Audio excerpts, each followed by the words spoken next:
It started as just another ordinary morning in Hanover, Germany. The city was waking up. People were going about their day.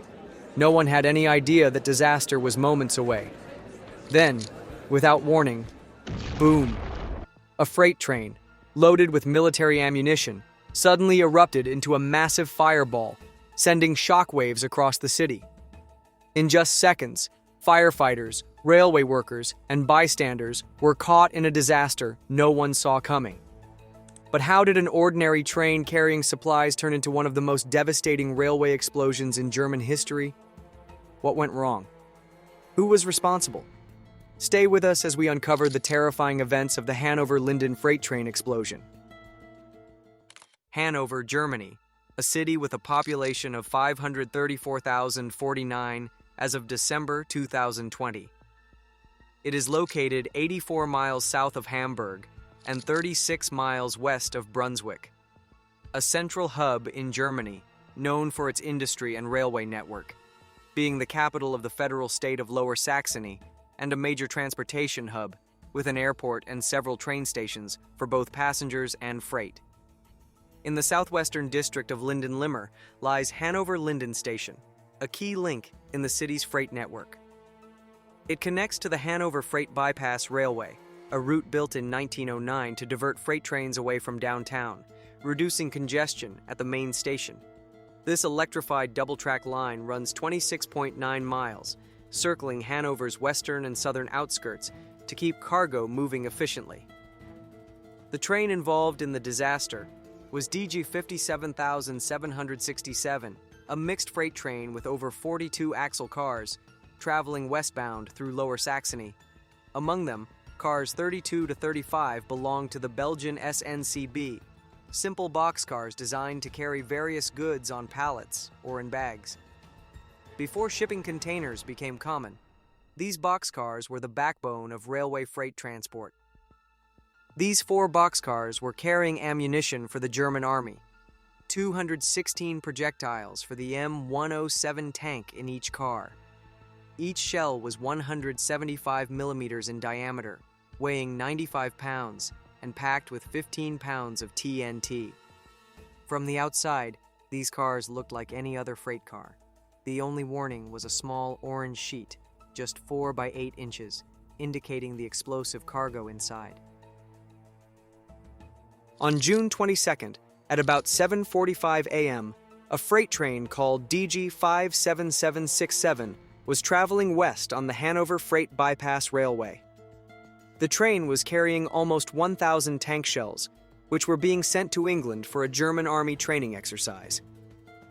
The ammunition had been loaded in Saarland, a federal state in southwest Germany.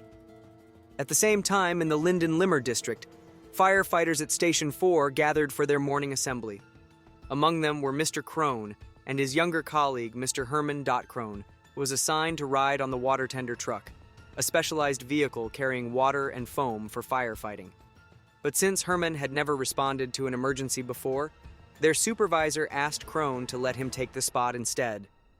Krohn agreed, unknowingly making a decision that would change both their lives forever.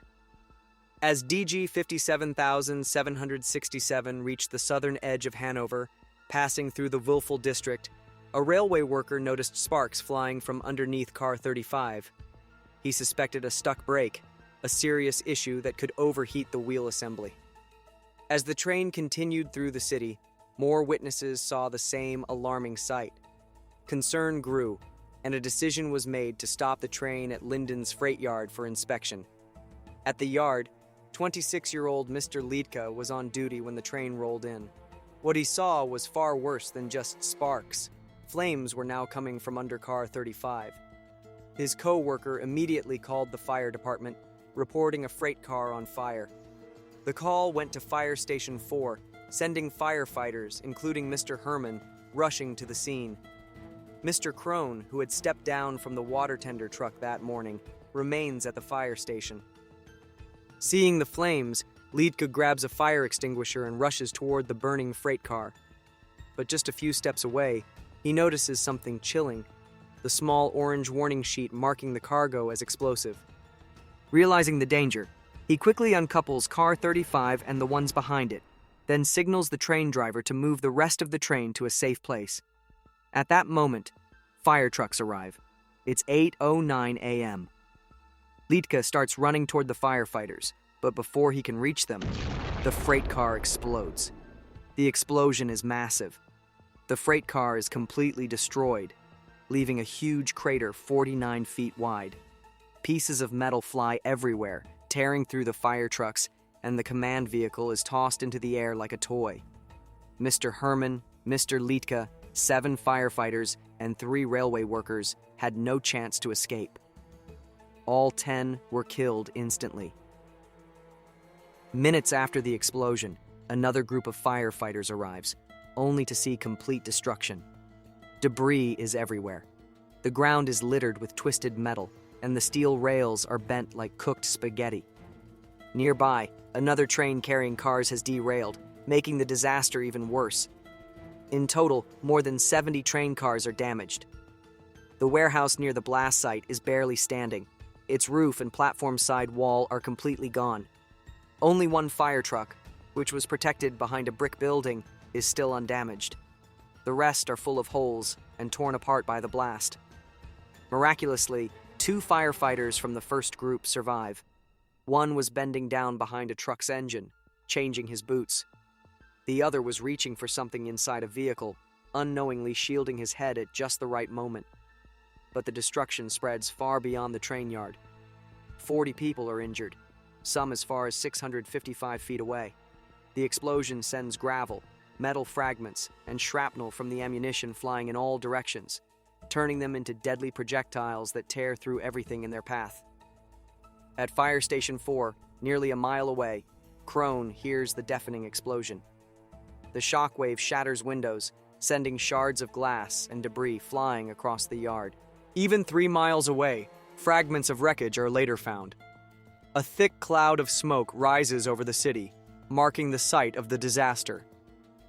Back at the freight yard, the firefighters face an unbearable reality.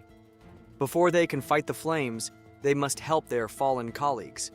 Some are in shock, barely able to function.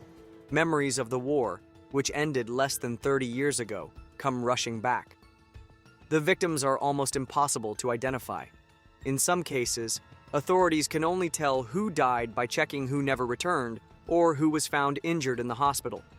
Firefighters fight the flames all day and finally bring them under control.